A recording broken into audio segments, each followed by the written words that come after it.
नंदन सिंह गौतम जी आप सबके बीच में अपने विचार व्यक्त करने का काम करें। साथियों बड़े भाई एडवोकेट नंदन सिंह गौतम।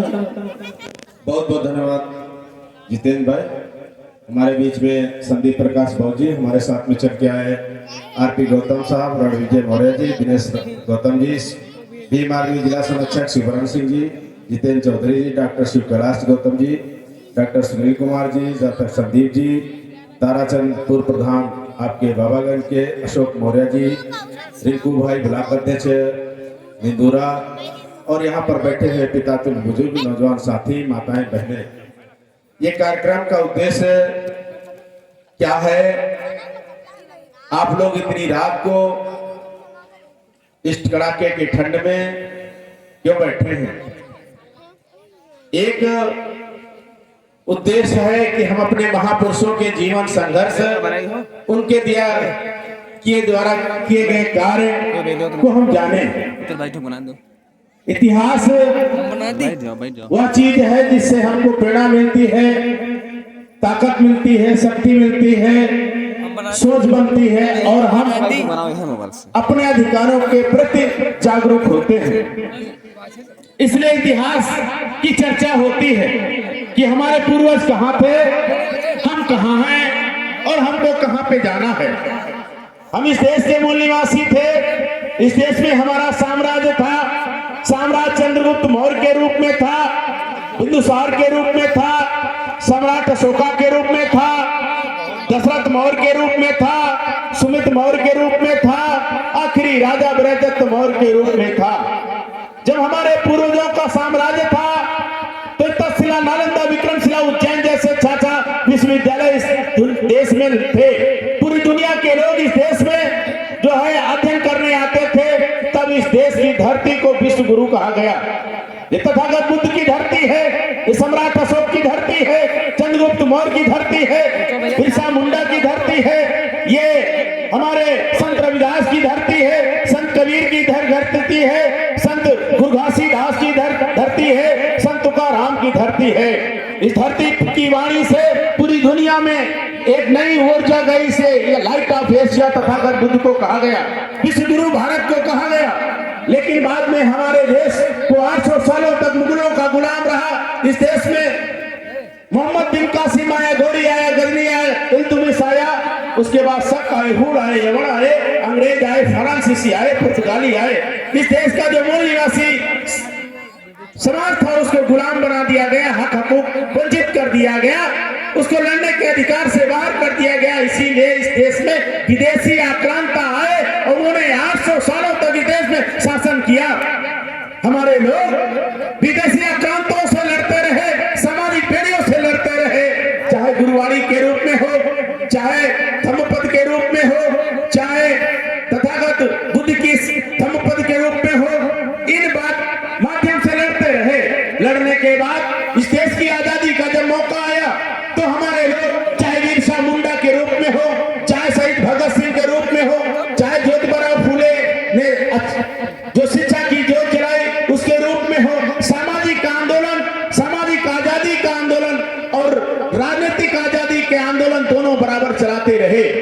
इस देश को आजाद कराने के लिए वीरांगना उदा देवी पासी ने 36 अंग्रेजों को मारने का काम किया।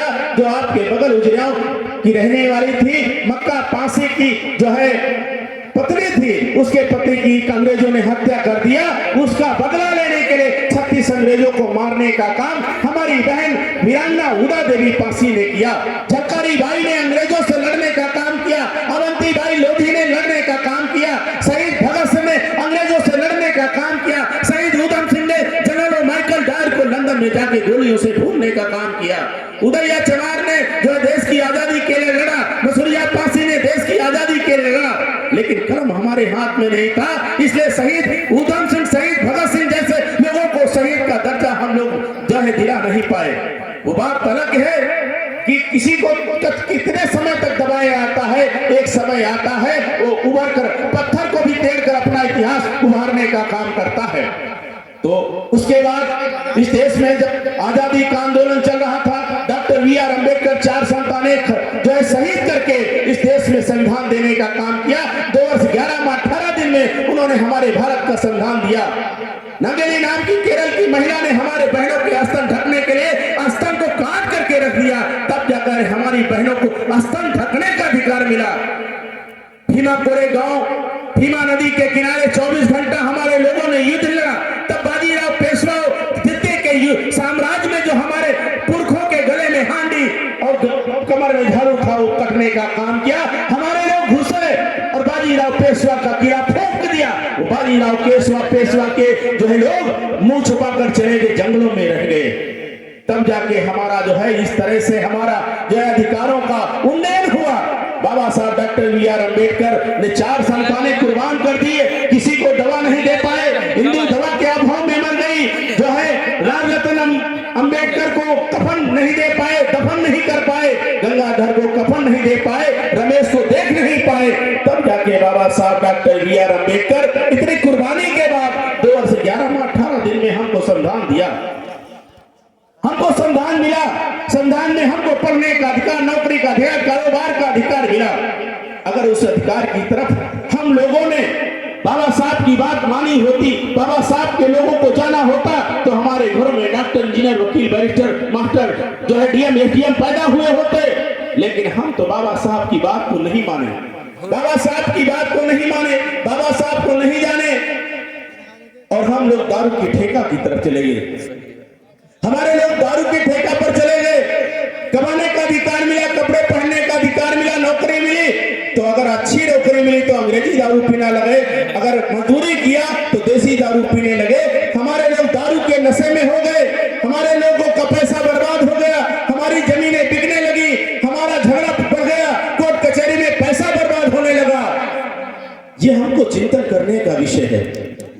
ये बाबा साहब की कुर्बानी के बाद हमको जो अधिकार मिला, तो अधिकार मिला तो बाबा साहब ने कहा कि आपके जीवन में घंटियां 2 बजेंगी, 1 घंटी स्कूल की बजेगी, 1 मंदिर की बजेगी, आप मंदिर की तरफ चले जाएंगे तो गुलाम हो जाएंगे। जैसे बहुत सारे लोग बाबा साहब को नहीं माने, नहीं जाने, कुंभ के मेले में चले गए, हजारों की लोग कुर्बान हो गए, उसमें भगदड़ में मर गए। बाबा साहब ने कहा मंदिर की तरफ जाएंगे तो आप भिखारी बनेंगे, आपकी भगदड़ में मौत होगी, आपकी फांसी उसमें बलि चढ़ाई जाएगी। जो लोग बाबा साहब को मान गए, थोड़ा भी समझ गए, वो कुंभ की तरफ नहीं गए, वो मंदिरों में नहीं गए, वो विद्यालयों में घुसे और विद्यालय में घुस करके अपने लड़कों को मास्टर, डॉक्टर, इंजीनियर, वकील, बैरिस्टर बनाने का काम किया। और जिन लोगों ने अपने लड़कों को डॉक्टर, इंजीनियर, वकील, बैरिस्टर बना लिया, उनका मान सम्मान बढ़ गया, उनका पक्के मकान हो गए, उनके दरवाजे पे 4 पहिया गाड़ी हो गई, उनके लैट्रिन, बाथरूम, किचन में टाइल्स लग गई, उनकी शादी में दहेज बड़ा मिला। और जो लोग अंधविश्वास पाखंड में चले गए, जन्मदिन मुंडन करते रहे, वो भी उनका समय पैसा बर्बाद हो रहा होता गया। तो हम माताओं बहनों से कहना चाहते हैं, आपके ऊपर ज्यादा जिम्मेदारी है, आप इनका जो है गरबा न रखें, आप बच्चों के लिए तिलवा न रखें, इससे इनकी उम्र बढ़ने वाली नहीं। इनको समझाइए, बुझाइए, ये अपने पैसों को बचाएं, दारू में न खर्च करें, अंडा, मुर्गा, मछली में न खर्च करें, ये पैसों को बचा करके दूध, दही, घी मंगा करके अपने बच्चों को खिलाएं और खुद खाएं। ये ताकतवर होंगे, इनकी उम्र बढ़ जाएगी। आप भी गरबा, तिलवा, बिरता रखने से कुछ नहीं होगा, पूजा पाठ करने से कुछ नहीं होगा। हमारे लोग 33 करोड़ देवी देवताओं को पूजा करते चले आए, जवान चढ़ा दिया, सरकरम कर दिया, कुछ नहीं मिला। बाबा साहब का संविधान मिला तो हमको वोट का अधिकार मिला, राजा बनने का अधिकार मिला, शिक्षा का अधिकार मिला। तो इस समय को आप सोचें, बच्चे का जन्मदिन, मुंडन, अंधविश्वास पाखंड पर पैसा न खर्च करें, उस पैसे को बचाएं, अपने बच्चों को पढ़ाएं, अपने बच्चों को पढ़ा करके जब 20 साल में डॉक्टर, इंजीनियर बना देंगे तो जो गरीबी के कारण आपके दरवाजे पे सगे रिश्तेदार चले जाते हैं और बड़े कोठरियों में जाकर नेता देते हैं, आपको न्योते में बुलाते नहीं। वही लोग जब आपके घर में कोई मास्टर होगा, कोई डॉक्टर होगा, कोई इंजीनियर होगा, कोई डीएम होगा, कोई एटीएम होगा, तो 20 लाख रुपया ब्रेजा गाड़ी लेकर के आपके लड़के लड़की का हाथ जोड़ करके हाथ मांगने का काम करेंगे। इसलिए बाबा साहब ने हमको अधिकार दिया था, उस अधिकार की ओर बढ़ना है। यही इस कार्यक्रम का उद्देश्य है, यही हमारा संदेश है, यही बाबा साहब का संदेश है कि उठ खड़े हो मेरे मानने वाले लोग, जाओ स्कूल में कब्जा करो, इतना ज्ञान प्राप्त करो और उसके बाद विधानसभा, लोकसभा, डीएम, एटीएम के कार्यालय में कब्जा करके अपने अधिकारों को प्राप्त कर लो। बाबा साहब ने कहा शिक्षा सेवनी का वह दूध है जो पिएगा वो दहाड़ेगा। बाबा साहब ने कहा शिक्षा सारी समस्याओं का जो है समाधान है, सारी समस्याओं की मास्टर चाबी है। संत गाडगे ने कहा अगर आपके पास कपड़े कम हैं, बर्तन कम हैं, तो बर्तन बेच दीजिए, लेकिन अपने बच्चों को जरूर पढ़ाइए। इस शिक्षा की ओर आप बढ़ेंगे तभी आपके जीवन में चमत्कार होगा, आविष्कार होगा। इन्हीं बातों के साथ समय के अभाव में अपनी वाणी को यहीं पर विराम देता हूँ, आप लोगों से अलविदा लेता हूँ। आप लोग संकल्प लीजिए कि हम लोग आगे बढ़ें और पढ़ें और लड़ें और अपने अधिकार को प्राप्त करें। जय भीम, जय भारत, नमो बुद्धाय। बहुत बहुत धन्यवाद आदरणीय एडवोकेट हरनंदन सिंह गौतम जी का। साथियों, ज्यादा कुछ हम नहीं बोलूंगा क्योंकि कार्यक्रम भी होना है। साथियों, एक बात मैं यहाँ पर बताना चाहूंगा कि आने वाली 12 फरवरी को रविदास जयंती के उपलक्ष्य में खिंजना से घुंटेर तक मोटरसाइकिल रैली का आयोजन किया जा रहा है। किस किस को पता है? कितने लोग यहाँ पर जानते हैं ये बात?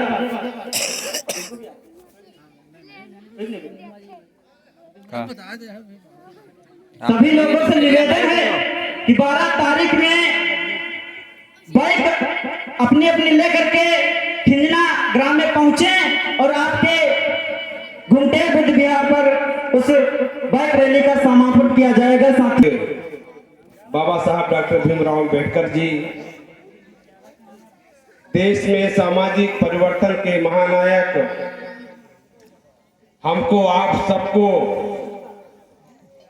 हुक्मरान बनाने की लाइन में खड़ा करने का काम करने वाले बहुजन नायक मान्यवर श्री कांशीराम जी सहित समाज में जन्मे तमाम संतों, गुरुओं, महापुरुषों के चरणों में अपनी सच्ची श्रद्धांजलि अर्पित करता हूं।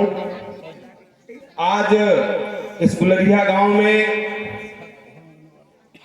आयोजित बुद्ध धर्म ज्ञान वर्षा के कार्यक्रम में हमारे साथ में चल करके आए, अभी अपने ओजस्वी विचार व्यक्त कर रहे, जिनको हम लोग अपने जनपद बाराबंकी में मानवर कांशीराम साहब के नाम से पुकारते हैं। ऐसे क्रांतिकारी साथी और भीम आर्मी भारत एकता मिशन के जिला प्रभारी भाई हरनंदन सिंह गौतम एडवोकेट जी, बहुत ही क्रांतिकारी साथी भाई शिवभरण सिंह एडवोकेट जी, आपके इस गांव के बहुत ही करीबी साथी, बहुत ही हमारे प्रिय मित्र भाई Ranvijay Singh Maurya ji advocate high court, भाई बहुत ही क्रांतिकारी साथी दिनेश गौतम जी, भाई डॉक्टर साहब, भाई जितेंद्र चौधरी जी, बहुत ही पुराने इस क्षेत्र के सम्मानित साथी भाई प्रधान जी ताराचंद गौतम जी, यहाँ उपस्थित सभी पितातुल बुजुर्गों, नौजवान साथियों, बेटियां, माताएं, बहनें और जिन साथियों ने इस कार्यक्रम को इतने शानदार तरीके से सजा करके लोगों में जन जागृति करने का काम किया, इस आयोजक कमेटी के सभी साथियों का दिल की गहराई से आभार व्यक्त करता हूं। बहुत देर तक बाधा नहीं बनेंगे हम आपके बीच।